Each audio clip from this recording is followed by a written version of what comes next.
ठिकाणी आपण जर बघितलं महाराष्ट्रामध्ये शेतकऱ्याची अडचणी सापडलेला आहे, म्हणून शेतकऱ्यांसाठी सरसकट कर्जमाफी झाली पाहिजे ही मागणी घेऊन आम्ही ठिकाणी बसलेलो आहोत। त्यानंतर पीक विम्याचे पैसे मागील वर्षी शेतकऱ्यांना अद्यापपर्यंत मिळालेले नाही, म्हणून पीक विम्याचे पैसे शासनाने त्वरित उपलब्ध करून द्यावे या मागणीसाठी सुद्धा आम्ही या ठिकाणी बसलेलो आहोत। मार्च महिन्यात आणि जून महिन्यामध्ये सुद्धा नुकसान भरपाई झाली होती, त्याचे 95 शासनाने केले, पण अद्यापर्यंत शासनाने त्या 95 झालेल्या शेतकऱ्यांचे 1 रुपयासुद्धा मृत पिकून मारलेले नाही, ते सुद्धा पैसे शासनाने त्वरित उपलब्ध करून द्यावे या मागणीसाठी आम्ही बसलेलो आहोत। दूध उत्पादक शेतकऱ्यांना सुद्धा या ठिकाणी न्याय मिळाला पाहिजे, दुधाला सुद्धा न्याय मिळाला पाहिजे, ती सुद्धा मागणी या ठिकाणी केलेली आहे। आणि या ठिकाणी आमच्या जामनेर तालुक्याचे असंख्य प्रश्न आहेत। त्यानंतर रोजगारांचा पक्ष आहे, या ठिकाणी जामनेर तालुक्यामध्ये कुठल्या प्रकारे रोजगार नाही, तर रोजगार प्रश्न घेऊन आम्ही या ठिकाणी बसलेलो आहोत।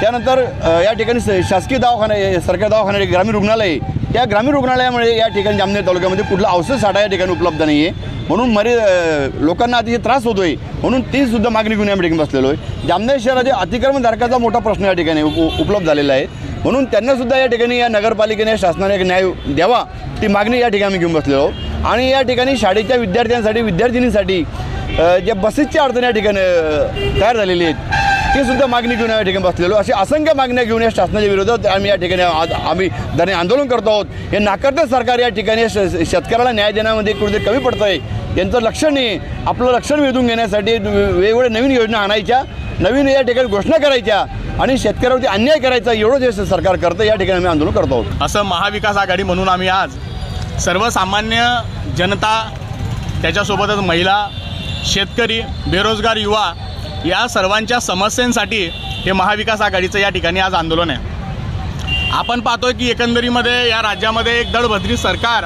हे सत्तेमध्ये बसलेलं आहे। सरकारला स्वतःच्या जाहिरातींच्या व्यतिरिक्त समाजाच्या ज्या अडीअडचणी समस्या आहेत त्याच्याशी काही देणं घेणं नाही आहे, शेतकऱ्याशी देणं घेणं नाही आहे, युवा बेरोजगार तरुणांशी देणं घेणं नाही आहे मध्ये बोलेल। आज या तालुक्याची परिस्थिती इतकी विचित्र झालेली आहे की सर्वात महत्त्वाचं संकट या तालुक्यामध्ये जर असेल तर ते आहे बेरोजगारी।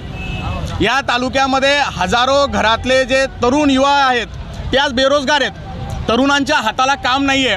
आणि या तालुक्याचा आमदार म्हणून गिरीश महाजन हे सर्व या विषयामध्ये सपशेल अपयशी ठरलेले आहेत।